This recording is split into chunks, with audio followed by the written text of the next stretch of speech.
You're ready to get into track driving.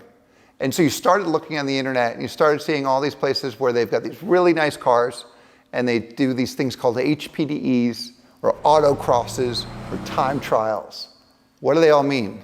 Well, in this episode, I'm going to take you through each one of them, and hopefully by the end of it, you'll be able to figure out what's right for you and your journey into track driving, because it's not as complicated as, well, quite frankly, the people that made up the names made it be. So let's make this easy and let's talk about what you want to do.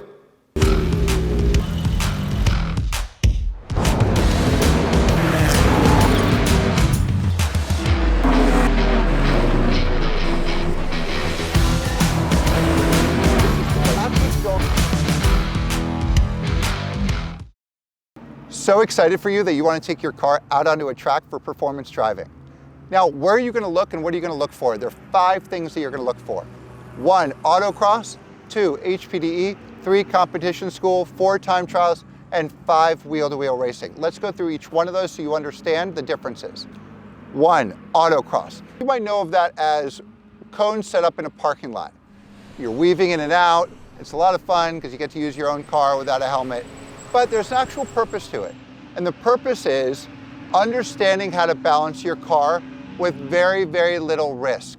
There are no walls to hit. You might get a cone inside your wheels, but that's pretty much it. Here at Lime Rock Park, we have the FCP Euro Proving Grounds, which is a half-a-mile track that has elevation changes and grass comes up to the asphalt.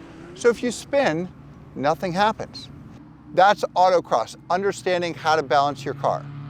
The next level is HPDE. HPDE is high performance driver education.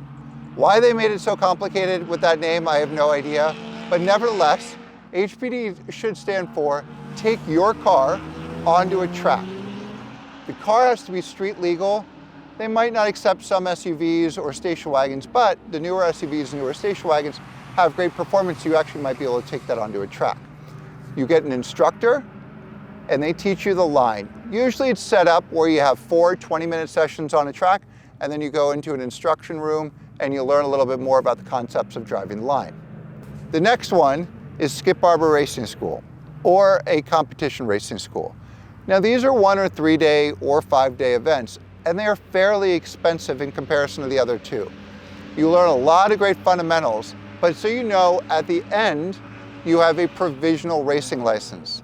That provisional racing license is usually valid for 1 year, which means you need to find a race car and actually do a wheel-to-wheel race within the first year.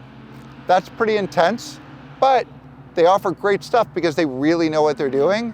And if you've got the money and can afford it, great, go ahead and do it. The 4th one is time trials.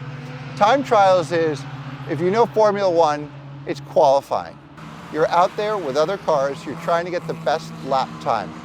Those lap times get compared to the other people that are in your division on a track. What's nice about TT is that you do not have to have a roll cage.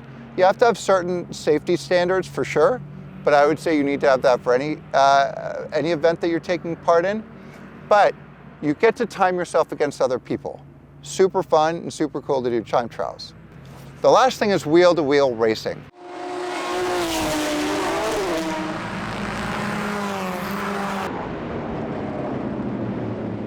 That's probably what you saw on Drive to Survive and Michael Fassbender's Road to Le Mans. That's intense, because there you need a full roll cage and a race car, which is not street legal. I'd venture to say that that's where you want to go, but probably not for right now. So where do you start? Think about autocross and think about HPDE. Those are the 2 places you want to start at, because they're very low entry in terms of cost. You get instruction, and you get to use your own car.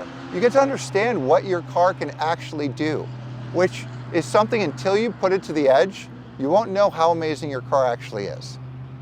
So with that, thank you for listening to this. Please hit subscribe below, hit the alarm below so you know when we launch another episode. And as always, follow OG Racing and follow Harry Dog Garage. Without them, we wouldn't be talking to you. So thanks so much, see you soon.